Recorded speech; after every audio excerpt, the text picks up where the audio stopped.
اللہ رب العزت کے ہم پر ان گنت احسانات ہیں۔ ان میں سے ایک احسان تو یہ کہ اللہ رب العزت نے ہمیں انسان بنایا اور پھر ایمان عطا فرمایا۔ ایمان کا عطا کرنا اللہ رب العزت کی بڑی نعمتوں میں سے ایک ہے۔ پھر رب کریم نے ہمیں نبی علیہ الصلوۃ والسلام کی امت میں پیدا فرمایا۔ یہ وہ سعادت ہے جس کو حاصل کرنے کے لیے پہلی امتوں کے انبیاء دعائیں کرتے تھے۔ اللہ تعالیٰ نے ہمیں بن مانگے یہ نعمت عطا فرمائی۔ ہم جس قدر اللہ رب العزت کا شکر ادا کریں وہ کم ہے۔ پھر اللہ رب العزت نے ہمیں صحت سلامتی والا جسم عطا کیا۔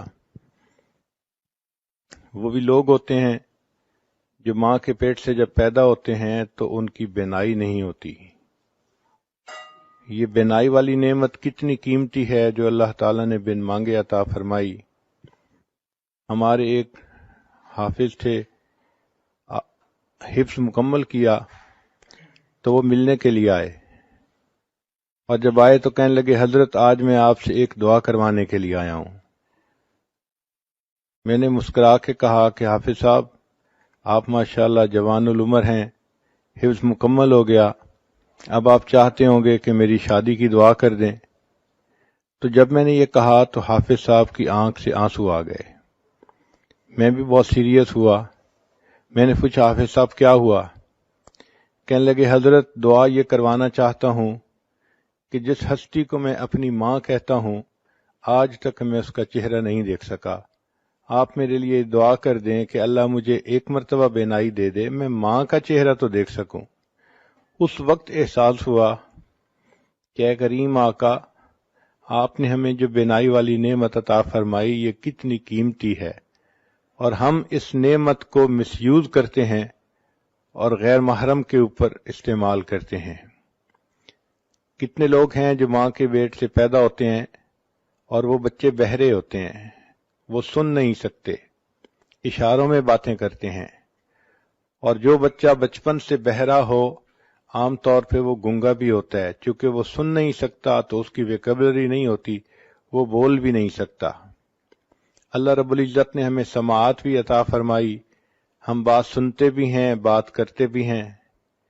پھر دیکھیں انسان کے چہرے پر ناک ایک چھوٹا سا عضو ہے، لیکن اس ناک کے اندر اتنی خوبصورتی ہے کہ اس کے خوبصورت ہونے سے چہرہ خوبصورت ہوتا ہے اور اس کے بدصورت ہونے سے چہرہ بدصورت بن جاتا ہے۔ اللہ رب العزت نے یہ نعمت بھی ہمیں اچھی عطا فرمائی۔ پھر زبان کو دیکھیے، اللہ تعالیٰ نے ہم کلامی کی توفیق عطا فرمائی۔ ہم اپنی فیلنگز کو الفاظ کا جامہ پہنا سکتے ہیں، دوسرے سے بات کر سکتے ہیں۔ مجھے ایک مرتبہ ایک ایسے گھر میں جانے کا موقع ملا جہاں خامد گنگا تھا، بول نہیں سکتا تھا، اس کے 4 بچے تھے۔ تو میں ان کے گھر جا کے یہی سوچتا رہا کہ یہ 4 بچوں کا باپ ہے، اپنی بیوی سے اظہار محبت کرنا اس کو کتنا مشکل محسوس ہوتا ہوگا۔ ہم الفاظ کو کس طرح بنا سنوار کے کہہ دیتے ہیں دوسرے بندے کا دل خوش کرنے کے لیے، اور وہ اپنی بیوی سے صرف اشاروں سے باتیں کرتا تھا۔ اب دیکھیے یہ اللہ تعالیٰ کی ایک نعمت ہے جو اللہ نے عطا فرمائی تاکہ اس زبان کے ذریعے سے ہم قرآن پڑھیں اور اس زبان کے ذریعے سے ہم دین کی باتیں کریں۔ پھر اللہ رب العزت نے ہمیں ہونٹ عطا فرمائے۔ یہ ہونٹ دیکھنے میں چھوٹے سے ہوتے ہیں مگر ان کے اوپر انسان کی خوبصورتی کا انحصار ہوتا ہے۔ اگر ہونٹ بے ڈھنگے ہوں تو باوجود گورے رنگ کے اور باوجود اچھی خوبصورت شکل کے انسان خوبصورت نظر نہیں آتا۔ اگر انسان کے ہونٹ نہ ہوتے تو اس کے دانت یوں نظر آتے جیسا مردہ بکری کے دانت نظر آتے ہیں، انسان کی ساری خوبصورتی ختم ہو جاتی۔ چیز چھوٹی سی ہے مگر اہمیت دیکھیے کتنی ہے۔ اللہ رب العزت نے ہمیں ہاضمے کی نعمت عطا فرمائی، یہ بھی اللہ تعالیٰ کی نعمتوں میں سے ایک بڑی نعمت ہے۔ ایک آدمی کے پاس 100 بھینسیں تھیں لیکن وہ خود بھینس کا دودھ نہیں پی سکتا تھا، اس لیے کہ دودھ کے پینے سے اس کو ایک بیماری ہو جاتی تھی۔ کتنے لوگ ہیں جو لیکوڈ ڈائٹ پہ رہتے ہیں اور سالڈ چیز نہیں کھا سکتے۔ ایک مرتبہ ایک عورت نے مجھے فون کیا، حضرت میرے لیے دعا کریں، میرے معدے میں السر ہے، میں سارے مہمانوں کے لیے اچھے اچھے کھانے بناتی ہوں مگر پچھلے 7 سال سے میں صرف لیکوڈ پہ گزارا کر رہی ہوں، ایک لقمہ بھی میرے منہ میں نہیں گیا۔ ہمیں اللہ رب العزت نے ہاضمے کی صحیح نعمت عطا فرمائی، ہم اپنی خواہش کے مطابق کھاتے بھی ہیں، پیتے بھی ہیں، ہمیں چاہیے کہ ہم اس پر بھی اللہ رب العزت کا شکر ادا کریں۔ پھر ہاتھوں کی نعمت اللہ نے عطا فرمائی، یہ کتنی بڑی نعمت ہے جس سے کہ ہم دنیا کے سارے کام کرتے ہیں۔ ایک مرتبہ حرم شریف میں میں نے ایک بندے کو دیکھا، اس کے دونوں بازو کندھوں سے کٹے ہوئے تھے، تو وہ آگے ہی صف میں بیٹھا ہوا تھا نماز پڑھنے کے لیے۔ عجیب بات کہ میں یہی سوچتا رہا، یا اللہ اس کے دونوں بازو ہی نہیں ہیں، یہ اپنے کپڑے کیسے پہنتا ہوگا، یہ اگر واش روم جاتا ہوگا تو اپنی طہارت کیسے کرتا ہوگا، اللہ جب یہ سوتا ہوگا تو یہ رات کو اپنی رضائی کمبل کو کیسے سیدھا کرتا ہوگا۔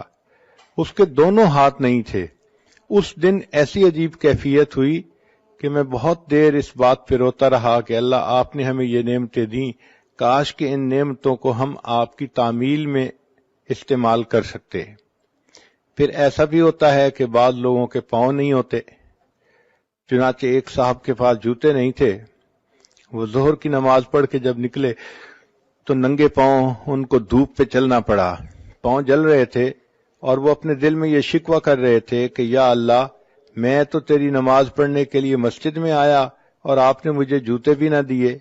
ابھی ان کے دل میں یہ شکوے کی کیفیت تھی کہ انہوں نے دیکھا ایک نوجوان آ رہا ہے اور اس کے پاؤں ٹھیک نہیں ہے، وہ بیساکھیوں کے بل چل کے آ رہا ہے، تو ان کے دل پہ چوٹ پڑی اور انہوں نے یہ دعا مانگی کہ یا اللہ میں تو جوتے کی وجہ سے رو رہا تھا اور یہ شخص تو اپنی ٹانگوں سے ہی محروم ہے، کم از کم آپ نے مجھے ٹانگیں تو دیں۔ تو ہم اس چیز کا احساس نہیں کرتے اللہ نے ہمیں کتنی نعمتوں سے نوازا ہے۔